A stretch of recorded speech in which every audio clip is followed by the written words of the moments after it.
Thank you, everybody. We had a very good meeting. We talked about North Korea, as you can imagine. We're very much in agreement. I think we're very unified, and we have been right from the beginning. This is something that has to stop. We all feel that very strongly. I will be speaking to President Xi tonight from China, and we've been working very closely with China and with other countries. That phone call will take place tonight. So if you have any questions, go ahead. Mr. President, what have you been able to do to reassure South Korea given the recent tensions rising? Well, I think as far as reassurance, they probably feel as reassured as they can feel. Certainly they feel more reassured with me than they do with other presidents from the past, because nobody's really done the job that they're supposed to be doing. And that's why we're at this horrible situation right now. And it is a very bad situation. It's a very dangerous situation.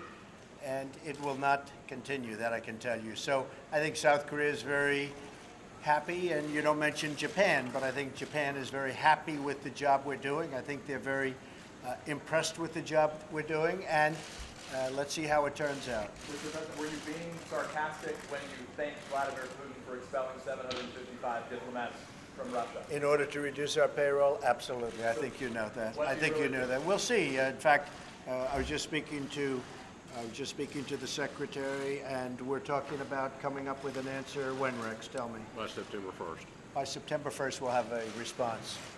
But we have reduced payroll very substantially. Yes. Mr. President, a lot of Americans are on edge with this rhetoric going back and forth between the United States and North Korea. What can you tell them? What do you think tell them? You know what I can say? Hopefully it'll all work out. Okay? Nobody loves a peaceful solution better than President Trump, that I can tell you. Hopefully it'll all work out. But this has been going on for many years. Would have been a lot easier to solve this years ago before they were in the position that they're in. But we will see what happens. We think that lots of good things could happen, and we could also have a bad solution. But we think lots of good things can happen. What would be a bad solution, sir? I think you know the answer to that. But tell us more, Mr. President, please. When you say bad solutions, are you talking about war? Is the U.S. going to go to war? I think you know the answer to that. Is Iran abiding by the nuclear agreement in your view? Well, we have some pretty strong opinions, but I would say that they are certainly not abiding by the spirit of the agreement, and I'd go for really a further step. But I would say that the spirit of the agreement Iran is not abiding by, absolutely. Staying in that region, do you have the right generals in place right now for the fight in Afghanistan? Well, we're going to make a determination, Peter, in a very short period of time as to Afghanistan. I've been looking at it. It's our longest war in history, 17 years.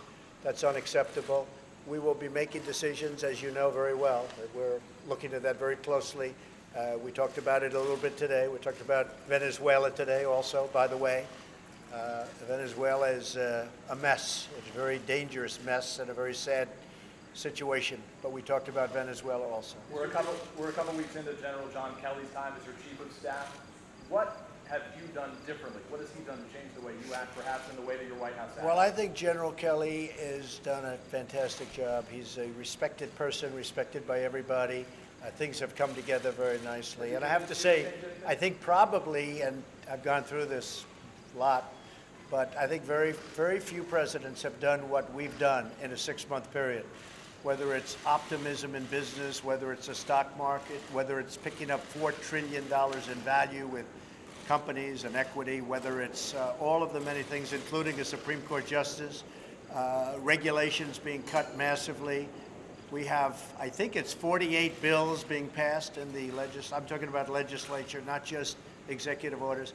I think few have done anywhere near what we've done.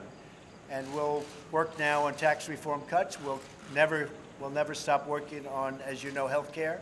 That's also working. And we're working on other things, including infrastructure. We're going to have a very big infrastructure bill. So I think nobody's done, very rarely could I say that anybody's done. I'm not sure that anybody's done what we've done in a 6-month period. But I think that General Kelly has brought a tremendous, he's brought something very special to the office of chief. I call him chief. He's a respected man. He's a 4-star from the Marines. And he carries himself like a 4-star for the Marines. And he's my friend, which is very important. Mr. President, a number of Republican senators have rushed to defense of Senator Dorothy McConnell in the last day or so. What do you make of that, and if you reached out? I don't make anything of it. We should have had health care approved. He should have known that he had a couple of votes that turned on him, and that should have been very easy to handle, whether it's through the fact that you take away a committee chairmanship or do whatever you have to do. But what happened, in my opinion, last week is unacceptable. People have been talking about repeal and replace for 7 years, long before I ever decided to be doing what I'm doing. 7 years they've been talking repeal and replace, and it didn't happen. And not only didn't happen, it was a surprise. And it was a horrible surprise. And it was very unfair to the Republican Party and very unfair to the people of this country. So I was not impressed. Now, can he do good? I think so. I think we can do very well on taxes, cuts, reform. I think we're going to do well on infrastructure. And things will happen with respect to health care. And I think things will happen maybe outside of necessarily needing Congress, because there are things that I can do as president that will have a huge impact on health care. So you watch. Have you Stay spoken to tuned. the governor? Have you spoken to the governor of Guam, and what did you tell him? No, I have not, but I feel that they will be very safe. Believe me, they will be very safe. And if anything happens to Guam, there's going to be big, big trouble in North Korea. Have you ordered any change in our military readiness? I don't want to say that. I don't talk about that. You know that.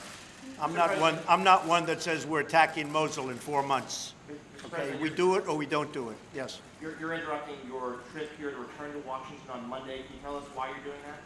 Well, this isn't really for me a trip. You know, I stay out of Manhattan because it's so disruptive to go to Manhattan. Now, I will be going on Sunday night. I have meetings on Monday and Tuesday going to Manhattan. But I stay out because it's so disruptive. You know, all of my life, I mean my adult life, because I grew up in Queens, not in Manhattan. But during the time that I lived in Manhattan, whenever a president came in, it was very disruptive.